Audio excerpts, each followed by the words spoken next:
খবর নিয়ে আমি অনুপ্রিয়া। কেমন থাকবে আজ দক্ষিণবঙ্গের আবহাওয়া? উত্তরবঙ্গের খবরই বা কি? কোথাও বৃষ্টি, কোথাও রোদ ঝলমলে আকাশ। তাপমাত্রার ফের বদল কতটা? কেমন থাকবে তিলোত্তমা কলকাতার আকাশ? সব খবরের আপডেট দেখে নিন এক নজরে। বৃহস্পতিবার খুব পান্য কমতে পারে তাপমাত্রা, এমনটাই জানিয়েছে আবহাওয়া দপ্তর। সকাল এবং সন্ধ্যায় মনোরম আবহাওয়া থাকবে, বেলা বাড়লে গরম বাড়বে। শুক্রবারের পর ফের তাপমাত্রা চড়তে পারে। আগামী কয়েকদিন বৃষ্টির কোনো সম্ভাবনা নেই।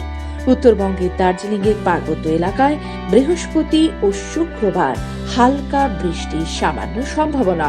পশ্চিমী ঝঞ্ঝা যাওয়ার সময় সিকিমে বৃষ্টির সম্ভাবনা, তার প্রভাব পড়বে দার্জিলিংয়ে। কলকাতায় আগামী দুদিন তাপমাত্রায় কোনো উল্লেখযোগ্য পরিবর্তন নেই। শুক্রবার থেকে সামান্য বাড়বে উষ্ণতা। সকালে মনোরম পরিবেশ থাকলেও বেলা বাড়লে গরম বাড়বে।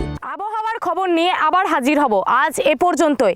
চোখ রাখুন খবর বাংলার স্ক্রিনে। খবর বাংলা, খবরের খবরদারি।